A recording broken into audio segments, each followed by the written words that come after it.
think it's something that is very important. When you hear about the social entrepreneurs that are active there, when my students at Georgetown, youngsters in undergraduate education, go out and create their own NGOs, some of them work, some of them don't. You know, that in Kuwait, in Africa, in Ghana, in Kashmir, and other places, these are actual examples. I think that's beginning to surround people with opportunities and knowledge. That, I think, is a major change. So I'm sorry if I asked the wrong question. You want the sectoral thing. Again, I guess it's the wrong question, because as soon as you get into a sector, everybody is talking about health right now. The funding for HIV/AIDS was funding focused on HIV/AIDS, but it doesn't take long before people realize that you really can't accomplish what you want in health or HIV/AIDS until you take care of health systems. And then you have to think about sanitation, because if people are destroying their health with dirty water, then they're not achieving much with your antiretroviral drugs. And pretty soon you're talking about jobs and agriculture. So I think you have to look at it from the point of view of the people you're trying to help, which presumably means you're trying to reduce poverty, and see what the situation is there, and then realize we're dealing with a web, not just a web of organizations, but a web of issues. And they're there together, and they create linkages that we have to know about. I want a fishing expedition here. I'm wanting somebody to say the word trade. But Geeta, I'm going to let you give the answer you want, but I wanted to give a hint, because I'm hoping that we'll talk about some things besides, you know, how to, which sort of sounds like we're still talking about how to deliver programs and assistance. And I think there's a lot in the rich world that we could do differently that doesn't actually have anything to do with what we do in what has been called the developing world. It has to do with how we get our own house in order. And so that's what I'm evidently not a very good communicator, because nobody's picked up on that. But, but in that line, and not necessarily trade, are there things where we could put our own house in order and make it less difficult for poor people to escape poverty? Well, I think I'm going to go the route that Carol did, which is to think about how we in the North, who seek to help other nations, conceive of and think of development in this sort of sectoral way, narrow way, and as a way that's sort of directed from the top. We pick our priority issues and then decide what needs to be funded and what should be worked on. I think that's the point that's very important that came through in the talks this morning, but also in what Carol just said, which is the most important partnership is with the communities that you're trying to reach, with the country governments. They have to set the agenda. They have to figure out what's most important to them. I will say, though, that in terms of this goal that I'm wearing on my lapel here, which is gender equality, a lot of governments will not prioritize that as a top need. And so there's this balance between attending to the outcomes that governments want to see happen, but showing them that to achieve that outcome, these are the investments that might help you get that outcome more efficiently. And that's how goals such as this one make it to the top, as we heard this morning. Thanks very much. I want to open it to the audience. I understand there's some microphone runners. I see one in the back, two in the back. So if you would raise your hand and identify yourself. Some people I know, some people's names I can say, and others I forget. I do know Edie Wilson. I'll call on you first, Edie. And if I know you and can't pull your name up, I hope you'll forgive me. Edie. Thank you, Lawrence, and thank you, all of you. I was very excited by the 3 issues that Melinda Gates put on the table, and which the panel hasn't mentioned at all. And she said real-time data, feeding it back into operations, local entrepreneurial talent, and incredible marketing. And if there is a dialogue that the development community has had only with sputtering success and with enormous myopia and neglect over the last 50 years, is from the North, which is good at it, not to mention the South, we have not engaged the power of marketing. It gets cut out of budgets. We don't even translate half of what we do. So I want to throw it back at the panel and say, if you had to make another go-round in some comments, what did you think of Melinda Gates' comments, and what do you think it would do to change what you all do in your different realms? I'm not going to take 3 responses to this, because I know there are a lot of others in the audience who want to speak. But if there's one person who has a burning thought on that, then take your whack at it. Well, she was talking about social marketing. And she took it and showed the relationship to Coca-Cola. I think there are a lot of us who saw that the Millennium Development Goals back when they were first advertised, so to speak, I'll use a marketing term, in 2000, assumed that somehow just social delivery, typical social governmental involvement. But over the last decade, I think we've seen some remarkable examples. She references the example of Coca-Cola being the premier opportunity to get your product to market. I think we found that health delivery can be taken into the marketplace with a partnership using those techniques. We've seen this in terms of bed nets as a process of making sure they're available forever at a much driven down market price by making them available at a very low cost by local manufacturing and ensuring that people can go to their local kiosk, if you will, and at a very low cost have that forever, whereas passing them out, which we think is very good for poor people, but they only get passed out once, and they often never show up again when they've worn out, and we found that you can do that. It's very important that schooling materials are also in the marketplace. Ministries can't afford to deliver them constantly. They wear out. Or their teachers will lock them up in a cabinet so they're never used, so they never wear out. That's not learning. What we found is also the TIE presentation is that you must put them into an entrepreneurial context. You have to put them into the edutainment process to make sure that there's demand, that you tie in. Marketing is about demand and creating a level of pleasure for the product. I think we've come a long way, but I think that's where we have to go in the future, very much so. It's not so much about trade, it's about local economies being engaged in something that makes development projects worthwhile for people to demand them to be available, and indeed then have the international community ensure that they are available to meet that demand. If I can just make one comment on the marketing question, which is that, yes, it's a very good thought. It was a good point to put out there for us to be more creative in the way we think about selling the ideas of development. But there are limits to that, and there is a context within which you do it in development that is very different from when you're selling toothpaste or you're selling a product of that kind, a consumer product.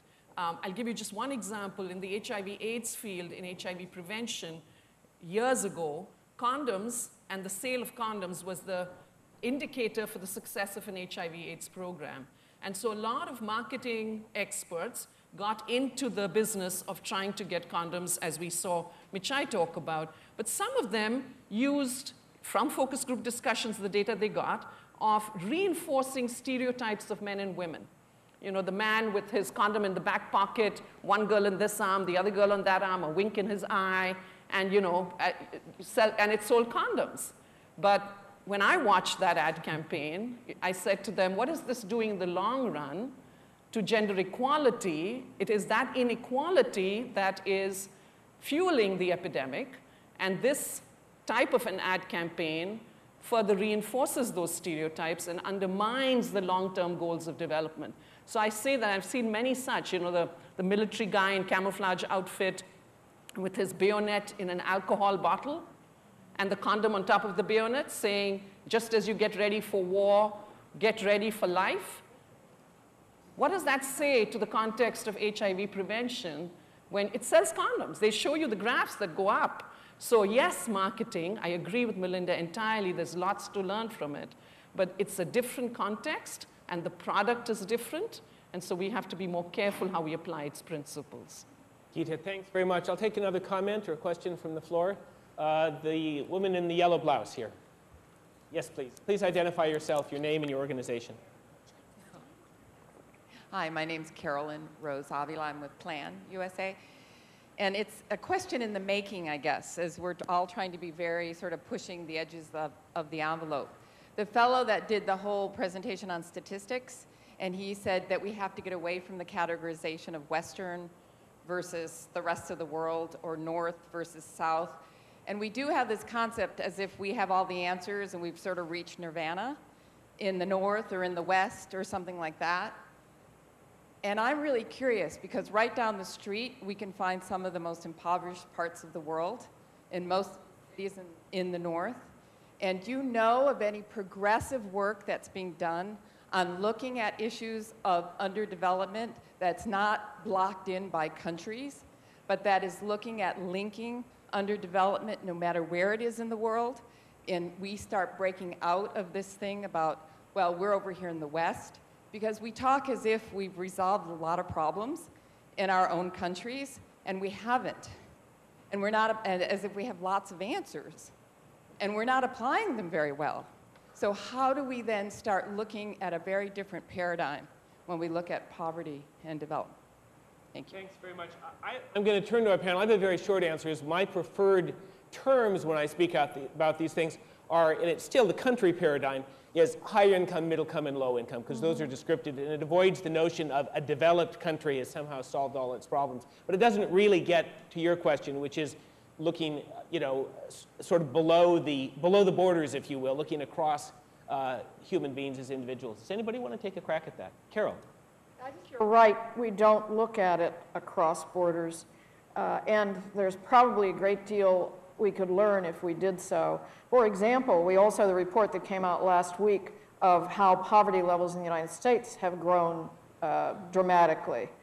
I think the other report out there on the MGD goals has been done by the Overseas Development Institute, and it's complaining that even where it looks good, where countries have done well, inequities may have grown within countries. So you have a good point. It's a mindset. I don't know that we can break out of it. And one of the things that's missing here in the United States, I'm afraid, and in the countries we've been talking about, is not the data, but the voice.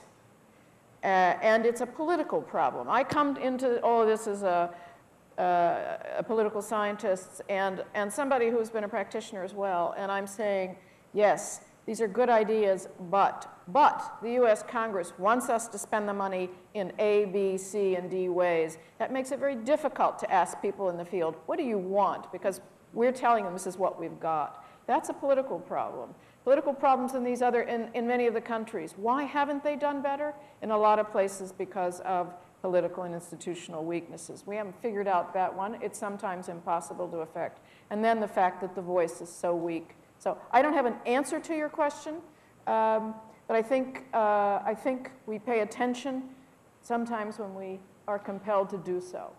Can I just say that the younger generation sees the world already very differently and not in those categories. There are a group of young people who recently started something like the Peace Corps called the Global Health Corps. I don't know if you've heard of it, check it out on the website.